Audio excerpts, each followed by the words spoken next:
Okay, कोई doubt है बेटा इस स्लाइड में? No sir. ओके, अब देखिए आपके न्यूक्लियस के अलावा यूकेरियोटिक सेल्स के अंदर बहुत सारे मेम्ब्रेन बाउंडेड डिस्टिंक्ट स्ट्रक्चर्स होते हैं। मेम्ब्रेन बाउंडेड स्ट्रक्चर्स मतलब उनके अंदर वैरायटी ऑफ ऑर्गेनल्स होते हैं, जैसे कि endoplasmic reticulum, Golgi complex, lysosome, mitochondria, microbodies, vacuole. हम सबके बारे में पढ़ेंगे, वन बाय वन सबके बारे में पढ़ेंगे, ठीक है बेटा। अब ये मेम्ब्रेन बाउंड का मतलब क्या होता है? मेम्ब्रेन का मतलब होता है कवरिंग करना। इन सभी सेल ऑर्गेनल्स को प्रोटेक्शन देने के लिए चारों तरफ एक मेम्ब्रेन होती है, जिससे क्या होता है ये आपके सेल ऑर्गेनल्स मतलब डैमेज नहीं होते। तो इन सभी सेल ऑर्गेनल्स को कवर करने के लिए चारों तरफ एक मेम्ब्रेन होती है। और क्या होता है कि देखिए सबके चारों तरफ एक मेम्ब्रेन है, तो क्या होता है मेम्ब्रेन होने से सारे स्ट्रक्चर अलग अलग हो जाते हैं। अगर फॉर एन एग्जांपल अगर मेम्ब्रेन नहीं होगी तो सारे एक साथ दिखाई देंगे आपको, क्योंकि अब मेम्ब्रेन क्या करता है उनकी बाउंड्री बना देती है। अगर इनकी मेम्ब्रेन नहीं होगी तो बाउंड्री नहीं होगी, तो बाउंड्री नहीं होगी तो अब वो सारे एक साथ दिखाई देंगे आपको। तो इसलिए लिखा है ना मेम्ब्रेन बाउंड डिस्ट्रिक्ट। मेम्ब्रेन का मतलब उसको चारों तरफ कवरिंग, मतलब ये अगर आपका सेल ऑर्गेनल है, फॉर एन एग्जांपल ये आपका सेल ऑर्गेनल है,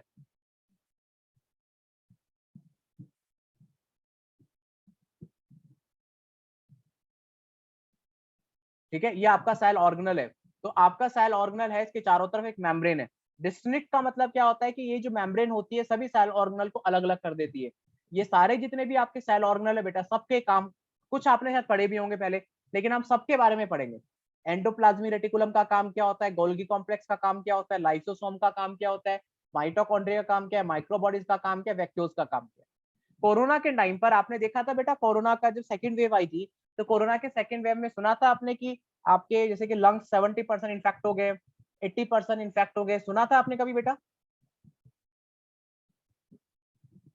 यस सर। वो जो कोरोना का सॉरी कोरोना की वजह से जो कहते हैं ना कि 70% लंग्स खराब हो चुके हैं, वो लाइसोसोम की वजह से ही होते हैं। लाइसोसोम के अंदर क्या होता है, मतलब ये एक्चुअली ये होती है आपकी एक तरह की पॉइजन, कह सकते हैं पॉइजन का एक बंच होता है इसके अंदर। मतलब इसके अंदर बहुत सारे एंजाइम्स होते हैं। जब सेल को इन्फेक्शन होती है तो ये सेल फट जाती है, ये सॉरी लाइसोसोम फट जाता है और सारे एंजाइम रिलीज हो जाते हैं सेल के अंदर। तो सेल के अंदर रिलीज होते हैं वो सारी सेल्स को खाने लग जाती है। तो कई बार क्या होता है कि कोरोना के इन्फेक्शन की वजह से हो क्या रहता है, लाइसोसोम फट जाता है, सेल के अंदर ही फट जाता है, सुसाइड कर लेता है, और साथ साथ सेल की भी सुसाइड करवा देता है। तो क्या होता है सेल्स खत्म होना शुरू हो जाती है। तो इसलिए लाइसोसोम क्या कहते हैं, लाइसोसोम की वजह से लंग्स इन्फेक्शन हो रहा था, और लंग्स की जो खराब हो रहे थे वो 70% तक लंग्स खराब हो जा रहे थे बिकॉज ऑफ लाइसोसोम। इसलिए क्या होता है बहुत सारी मेडिसिन जो जैसे बहुत सारी ऐसी मेडिसिन हैं, वो क्या करती है लाइसोसोम को स्टेबल करती हैं। उस लाइसोसोम के चारों तरफ एक मेम्ब्रेन और बना लेती हैं, जिससे लाइसोसोम कम से कम फटेगा तो नहीं, जब फटेगा नहीं तो कम से कम सेल तो लिविंग रहेंगी कम से कम। Okay, the prokaryotic cell such as, और प्रोकैरियोटिक के अंदर ये कोई भी सेल ऑर्गेनल नहीं पाए जाते, कोई सेल ऑर्गन नहीं पाए जाते, सिर्फ राइबोसोम पाया जाता है। अब राइबोसोम भी क्यों पाया जाता है वो भी हम स्टडी करेंगे लेटर ऑन, ठीक है बेटा। राइबोसोम भी क्यों पाया जाता है उसकी भी स्टडी करेंगे कि राइबोसोम क्यों पाया जाता है। बाय द वे आपके जितने भी सेल ऑर्गेनल्स हैं, सारे के सारे cell organelle, most of the जितने भी सेल ऑर्गेनल हैं, ये सारे के सारे आपके कहाँ पाए जाते हैं, ये आपके यूकेरियोटिक के अंदर। लेकिन प्रोकैरियोटिक में ये सारे के सारे सेल ऑर्गेनल एब्सेंट रहते हैं। हाँ, तो केवल क्या पाया जाता है बेटा, वो केवल और केवल पाया जाएगा आपका सिर्फ और सिर्फ राइबोसोम पाया जाएगा प्रोकैरियोटिक के अंदर।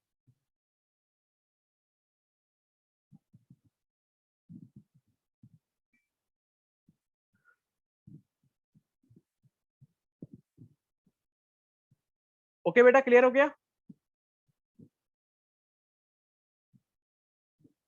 Yes sir. कोई डाउट है, कोई डाउट बेटा आपके साइड से? राहुल बेटा समझ में आ रहा है आपको? Yes sir. ओके, समझ में आ रहा है, अच्छी बात है। ऐसा कोई डर तो नहीं लग रहा आपको बायोलॉजी देखकर?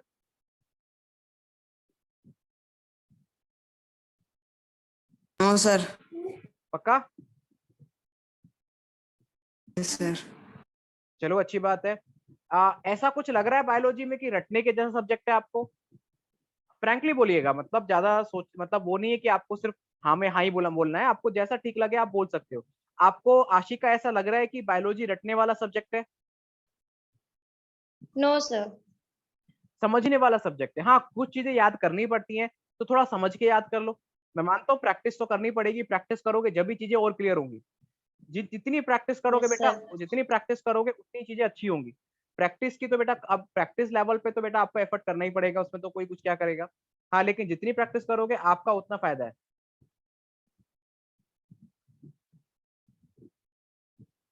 Okay yes sir. चलिए, कोई डाउट है आपका? कोई डाउट नहीं है तो आगे चलते हैं फिर।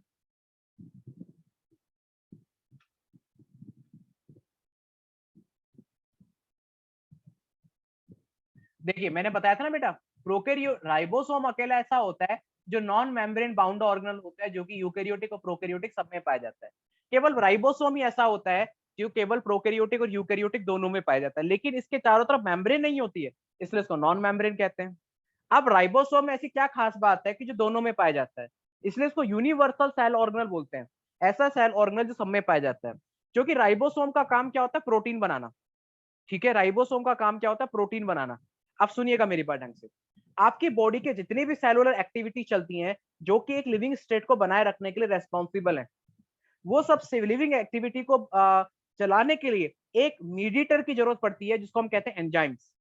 आपकी बॉडी के अंदर जितने भी लिविंग स्टेटमेंट चलते हैं, लिविंग रिएक्शन चलती हैं, जितनी भी आपकी बॉडी के अंदर जितनी भी लिविंग रिएक्शन चलती हैं, वो लिविंग रिएक्शन चलती हैं किसकी प्रेजेंस में? एंजाइम्स की प्रेजेंस। किसकी प्रेजेंस में बेटा? एंजाइम्स की प्रेजेंस चलती है। एंजाइम एक तरह का मीडिएटर होता है जो रेट की रिएक्शन को बढ़ाता है, और without your enzymes no any reaction will be conducted. मतलब एंजाइम सबसे मैंडेटरी चीज है। आपकी इवन डाइजेशन चलता है वो एंजाइम्स की मदद से चलता है। आपका इवन जो ऑक्सीजन का ट्रांसपोर्ट होता है पूरी बॉडी के अंदर, वो एंजाइम्स की वजह से होता है। आपका जो सुनना होता है वो एंजाइम्स की वजह से होता है। आपका जो देखना होता है वो एंजाइम्स की, मतलब in short everything is occurred by the enzymes. और एंजाइम्स किसके बने होते हैं? प्रोटीन के। तो मतलब प्रोटीन तो सबसे पहले जरूरी है। अब देखिए प्रोकैरियोटिक सेल जैसे कि बैक्टीरिया, बेटा है तो लिविंग ना, वो हमारी तरह देख नहीं सकता, वो हमारी तरह सुन नहीं सकता, लेकिन अपने जितने भी जो बेसिक एलिमेंट है, बेसिक लिविंग जो कैरेक्टरिस्टिक्स हैं वो तो पूरी करेगा। जैसे कि वो भी ऑक्सीजन लेता है, रेस्पिरेशन तो वो भी करता है, सेल डिवीजन तो उसमें भी होता है, सारे काम वो करेगा जो एक लिविंग स्टेट कर सकता है। तो वो काम करेगा तो उसको भी तो एंजाइम चाहिए, और एंजाइम बने होते हैं प्रोटीन के, और प्रोटीन बनाने वाला एक ही स्ट्रक्चर है, वो कौन सा होता है? राइबोसोम। इसलिए राइबोसोम दोनों में पाया जाता है। Okay, within a cell ribosome are not found in a cytoplasm but within a two cell organelles। ध्यान रखना, ये जो लाइन लिखी है ना, within a cell ribosome are found not only in a cytoplasm also within a two cell organelles, ये line किसके लिए बेटा? सिर्फ यूकैरियोटिक के लिए, क्योंकि प्रोकैरियोटिक में तो कोई सेल ऑर्गेनल ही नहीं होता है, तो कोई मतलब ही नहीं कि राइबोसोम कहीं और पाया जाएगा। तो ribosome is also present in the the ribosome कहाँ प्रेजेंट रहता है? Ribosome is present not only in cytoplasm, केवल राइबोसोम आपका साइटोप्लाज्म प्रेजेंट नहीं रहता, बल इसके अलावा वो दो डिफरेंट सेल ऑर्गेनल्स में भी प्रेजेंट रहता है। कौन सा? क्लोरोप्लास्ट और माइटोकॉन्ड्रिया और रफ यार्ड। क्लोरोप्लास्ट बेटा कहाँ होता है? सेल प्लांट के अंदर। और क्लोरोप्लास्ट का काम क्या होता है बेटा? पता है आपको क्लोरोप्लास्ट का काम क्या है?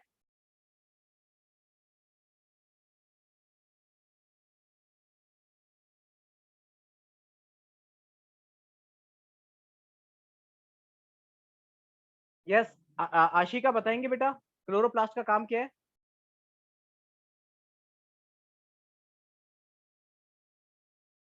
सर प्लांट्स को कलर प्रोवाइड कराता है शायद। कलर प्रोवाइड करता है, और इसके अलावा चलो ठीक है कलर प्रोवाइड करेगा, इसके अलावा बेटा फूड बनाने में हेल्प करता है। Photosynthesis, right? Photosynthesis. Yes. Yes sir. Okay, और एनिमल के अंदर क्या क्लोरोप्लास्ट पाया जाता है? No sir. नहीं पाया जाता, तो एनिमल फोटोसिंथेसिस नहीं कर सकते इन शॉर्ट। तो ध्यान रखना, राइबोसोम आपका बेटा, राइबोसोम आपका क्लोरोप्लास्ट, माइटोकॉन्ड्रिया और रफ यार्ड तीनों में पाया जाता है, और उसके रीजन है, ऐसा नहीं है कि क्यों नहीं होता, क्यों रीजन क्या है, इसके बारे में डिटेल में पढ़ेंगे बेटा आपको। ओके ओके, अब देखिए बेटा, मैं आपको एक क्लियरिटी करता हूँ, एक क्लियर चीज करता हूँ आपको। Like if you are looking for to yourself for from a NEET point of view, like if you want to prepare, if you want to do the preparation of a NEET examination, अगर आप NEET examination की तैयारी करना चाहते हैं, really if you want to prepare to yourself, then you have to put your main focus on a fundamentals। Okay, तो आपसे मैं रिक्वेस्ट करूंगा, अगर आप बेटा अपने आप को प्रिपेयर करना चाहते हो मेडिकल के पॉइंट ऑफ व्यू से, तो आपको फंडामेंटल पे बहुत ध्यान देना होगा। तो please I request you just put your focus on A fundamentals. अगर आपको बेटा, अगर आपको, और ध्यान रखना, लेकिन ये क्या होता है, यहाँ पर तो बेटा आपके प्लेन बैचेस चलते हैं, इसमें तो हम निट की ज्यादा प्रिपरेशन नहीं करवा सकते क्योंकि इतना टाइम नहीं होता इसमें। ठीक है। हाँ, लेकिन अगर आपको नेट की प्रिपरेशन करनी है तो आई प्रोवाइड सेपरेट लेक्चर्स, मतलब उनके लिए हम फ्री में बच्चों को तैयारी कराते हैं नेट की। काफी बच्चे जुड़े हुए हैं, जैसे राहुल, इनकी सिस्टर हमसे जुड़ी हुई है जो नेट की प्रिपरेशन करती है, क्योंकि प्लेन बैचेस के अंदर आप नेट की प्रिपरेशन नहीं कर सकते। हाँ, लेकिन अगर आपको नेट की प्रिपरेशन करनी है तो मन से एक चीज निकाल देना कि कभी रटना नहीं है। फंडामेंटल्स क्लियर होने चाहिए, आपकी थॉट्स प्रोसेस क्लियर होनी चाहिए। अब आगे आपके मन में क्वेश्चन जनरेट होने चाहिए, वो धीरे धीरे होंगे, अभी इस लेवल पे पॉसिबल नहीं है कि क्लोरोप्लास्ट में राइबोसोम क्यों पाया जाता है, माइटोकॉन्ड्रिया में राइबोसोम क्यों पाया जाता है, इसके अलावा ईआर के ऊपर राइबोसोम क्यों पाया जाता है। क्योंकि क्या होता है बेटा, क्लोरोप्लास्ट का रिलेशन किससे, फोटोसिंथेसिस से। माइटोकॉन्ड्रिया का रिलेशन किससे, रेस्पिरेशन से। और दोनों के दोनों प्रोसेस एंजाइमेटिक प्रोसेस होते हैं। एंजाइमेटिक प्रोसेस कहने का मतलब एंजाइम की प्रेजेंस में होते हैं। समझ में आ गया।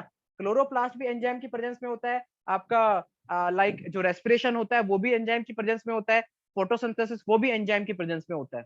और एंजाइम किसके बने होते हैं, प्रोटीन के। That's why they need their own ribosome, they need their own protein machinery. इसलिए क्लोरोप्लास्ट और माइटोकॉन्ड्रिया के अंदर ओन प्रोटीन मशीनरी पाई जाती है। रफ ईआर का मतलब होता है rough endoplasmic reticulum. Rough endoplasmic जो रेटिकुलम होता है वो बेसिकली इसमें क्या होता है, आपका एक एंडोप्लाज्मिक रेटिकुलम होता है जिसके सरफेस के ऊपर राइबोसोम पाए जाते हैं। That's why your surface look like a rough. Okay, तो ये सिर्फ यूकेरियोटिक की सिर्फ और सिर्फ यूकेरियोटिक का एक स्पेशल कैरेक्टर है। और प्रोकैरियोटिक में जब कोई सेल ऑर्गेनल ही नहीं है तो ना उसमें माइटोकॉन्ड्रिया होंगे, ना क्लोरोप्लास्ट होंगे, ना रफ ईआर होगा। हम हर पॉइंट के बारे में डिटेल में पढ़ेंगे स्लोली एंड स्लोली। इसके अलावा एनिमल सेल के अंदर ध्यान रखना, एनिमल सेल के अंदर एक और नॉन मेम्ब्रेन सेल ऑर्गेनल पाया जाता है जिसका नाम होता है सेंट्रोसोम, जो कि सेल डिवीजन में मदद करता है। ये कुछ स्पेशल नेम है बेटा, ये याद रखना। कोई डाउट बेटा यहां तक?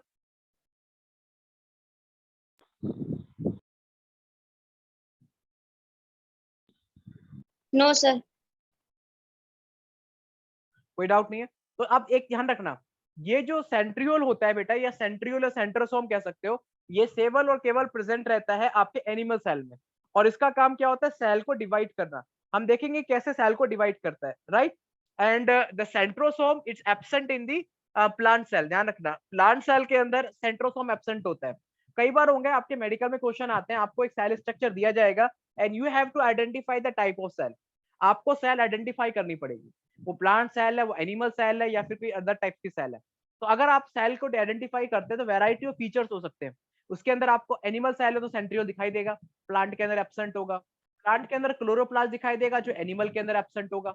ऐसे वैरायटी ऑफ डिफरेंस आपको दिखाई देंगे प्लांट और एनिमल सेल में। तो वो ध्यान रखना किसमें क्या एब्सेंट रहता है और किसमें क्या प्रेजेंट रहता है। ओके बेटा। Yes sir.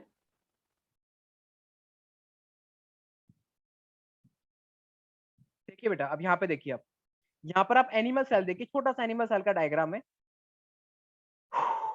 ये देखिए, ये आपकी सेल मेम्ब्रेन है, ये दिख रही है येलो कलर की, ये येलो कलर की सेल मेम्ब्रेन है। ठीक है बेटा, ये सॉरी ये प्लांट सेल है, not animal cell, sorry plant cell है। एक मिनट, थोड़ा सा मैंने गलत देखा। देखिए ये आपको जो देखिए, ये आपके यहाँ पे दो लेयर दिखाई दे रही है। जो सबसे आउटर लेयर है, that outer layer is a cell wall. और जब से जो इनर लेयर है, जो सबसे अंदर की तरफ है, वो है सेल मेम्ब्रेन। ठीक है बेटा। इसके अंदर, इसके अलावा इसमें क्या होता है, जो अंदर की तरफ फ्लूइड भरा हुआ है, वो क्या है बेटा, साइटोप्लाज्म। और इसके अलावा देखिए, इसके अंदर क्या होता है, एक न्यूक्लियस होता है, राइट। ये बड़ा सा स्ट्रक्चर दिख रहा है, ये बड़ा सा स्ट्रक्चर क्या कहलाता है, वैक्यूल कहलाता है। क्या कहलाता है बेटा, वैक्यूल। और ये वैक्यूल का साइज ध्यान रखना न्यूक्लियस से भी बड़ा होता है। ये देखिए वैक्यूल है। इसका काम क्या होता है, स्टोर हाउस की तरह। मतलब ये आपके प्लांट में जो भी एक्स्ट्रा चीजें होती है ना, सब वैक्यूल में स्टोर कर लेते हैं। ये हम पढ़ेंगे वैक्यूल धीरे। इसके अलावा इसमें क्या होता है, क्लोरोप्लास्ट, जो कि फोटोसिंथेसिस का काम करता है। ये देखिए, राइट। इसके अलावा अदर सेल ऑर्गेनल्स होते हैं जैसे कि माइटोकॉन्ड्रिया। तो प्लांट सेल की कैरेक्टरिस्टिक्स क्या है, याद रखना। प्लांट सेल की कैरेक्टरिस्टिक है प्रेजेंस ऑफ सेल वॉल, याद रखना। एक तो presence of permanent vacuole and presence of chloroplast. ये तीन इंपॉर्टेंट कैरेक्टरिस्टिक्स हैं बेटा प्लांट सेल की। समझ में आ गया? These are the your three important characteristic of a plant cell: presence of plant wall, present of the like chloroplast and present of vacuole. ये तीन इंपॉर्टेंट कैरेक्टरिस्टिक्स हैं बिकॉज ये एनिमल सेल में एब्सेंट रहते हैं। Okay, anything you would like to ask?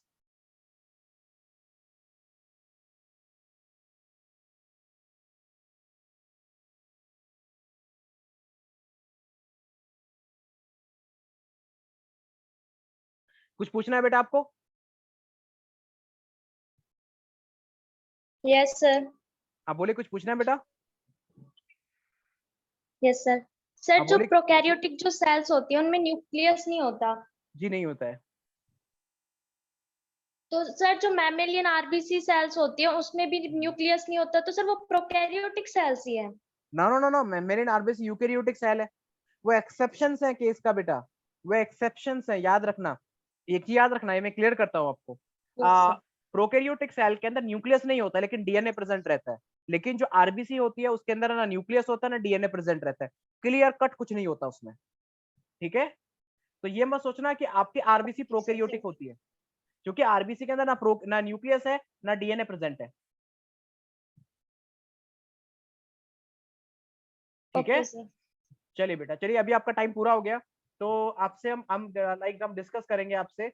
Okay, अब हम आपसे डिस्कस करेंगे कल के लेक्चर में, या कल या टुमारो या डे आफ्टर टुमारो। हम पढ़ेंगे एनिमल सेल के बारे में कि उसमें स्पेशल कैरेक्टर्स क्या होते हैं। प्लांट सेल में तो स्पेशल कैरेक्टर मैंने आपको बता ही दिए, अब एनिमल सेल के कुछ स्पेशल कैरेक्टर देखेंगे। Okay, anything that you would like to ask?